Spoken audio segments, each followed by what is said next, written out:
Gemini 13, a great musician at his piano. This degree is the study of inspiration and attainment. We notice that as we become inspired, we have a knock-on effect. We inspire others. And the key here is to take that sort of widening sense of inspiration into account when we're looking to develop our own sense of self and realize our own potentials.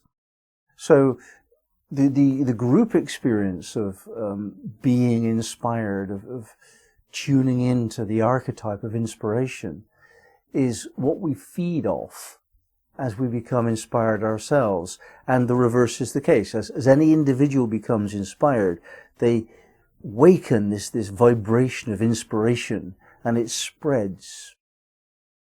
Now, it's often the case that a lot of appreciation is shown to a great musician or anyone who does anything well. And this appreciation comes along with reward often, and the sense of developing in importance and feeling oneself to be a better person, a more important person, a success. And there is in this a certain warning. There's a lot of pleasure that we get from being told that we're good and that what we do is well appreciated. We get a lot of juice from receiving that kind of feedback. And we can get hooked on that juice. It's very important to receive feedback, and positive feedback is very motivating and somewhat inspiring at times. Yep. However, punishment and reward enslaves us. We become conditioned towards the rewards, away from the punishments. That's what they're for. And this process of receiving that kind of level of feedback shapes us into what someone else wants us to be. And to some extent that's okay. That's a kind of a training exercise up to a point. But we're talking here about a great pianist. This isn't just a good one. And to become great at who you are,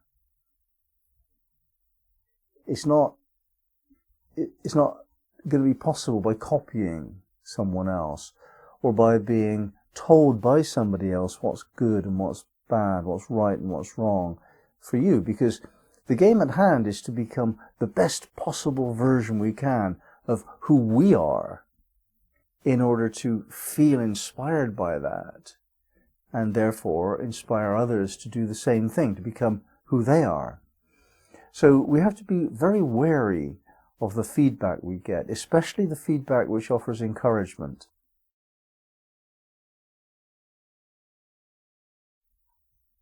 If we don't, then we get locked into a side turning of doing what people want us to do instead of what actually we feel inspired to do. We can lose our inspiration in that way. So whereas it's good to look for a little bit of validation, a little goes a long way. Don't do it because it's well liked. No, the way in which we become a great artist in any field at all, even the field of the art of our own being, is a mixture of inspiration and self-discipline, a few other factors as well. And this sense of persistent, unfailing, never-ending self-examination. This is what makes a true great artist.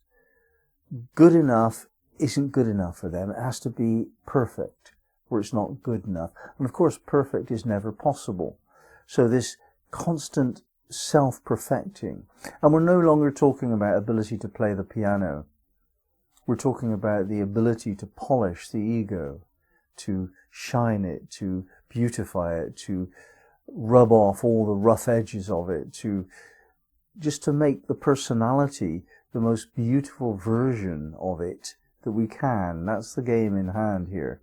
And we do this by a constant process of self-examination and therefore self-discipline, and not worrying too much about what other people say about us, even if it's positive.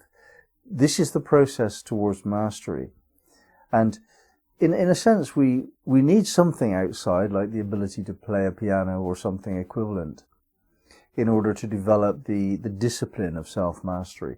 But in the end, it's not the outcome, the outer expression that actually matters. It's the inner sense of mastery, of being absolutely on top of yourself, on top of your life, in control of who you are and how you are.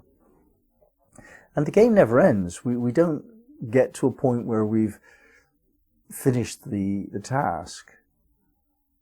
It takes an eternal amount of time to finish the job of self-perfecting.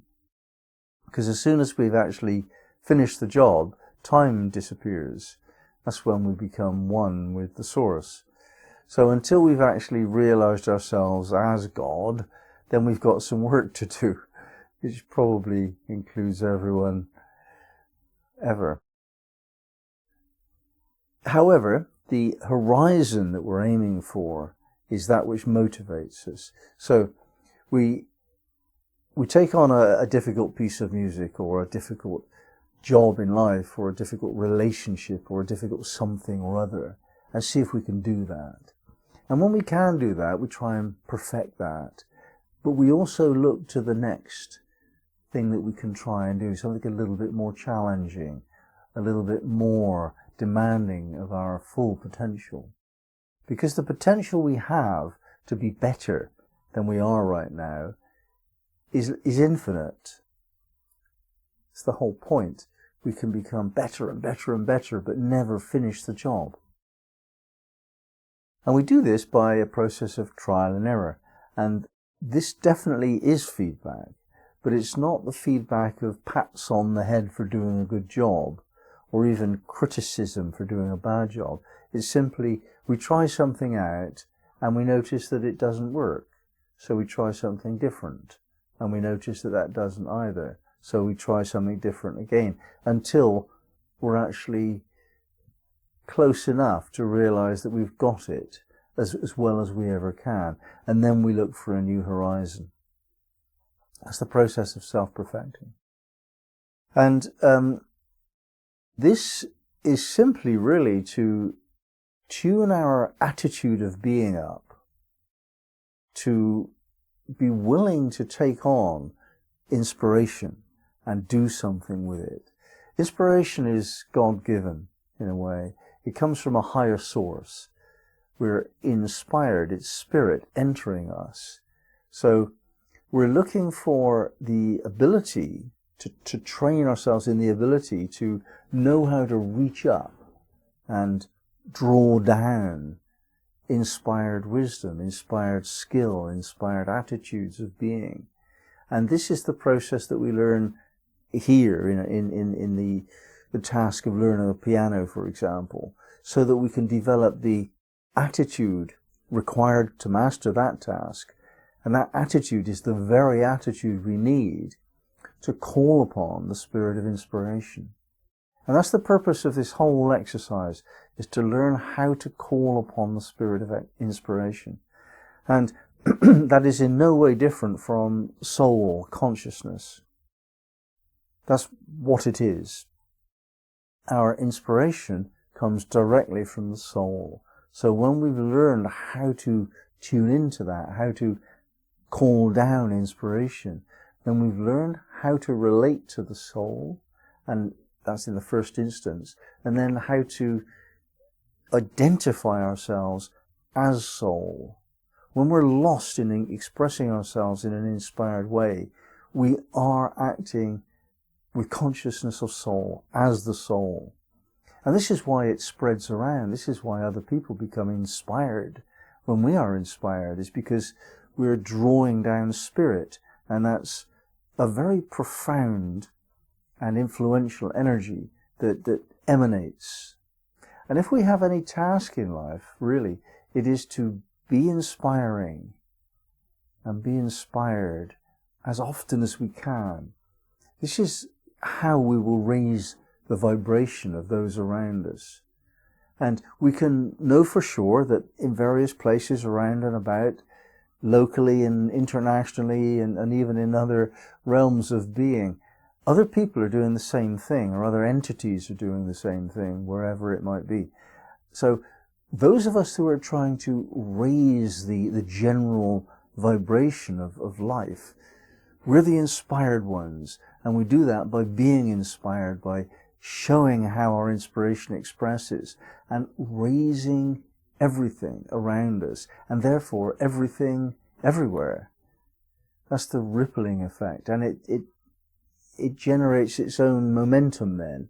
If one person does it, another person does it, and another, and then when 3 people do it, there's this synergy, and then there's another group doing it, and it avalanches like a snowball. And we can do this as much with inspiration as with anything.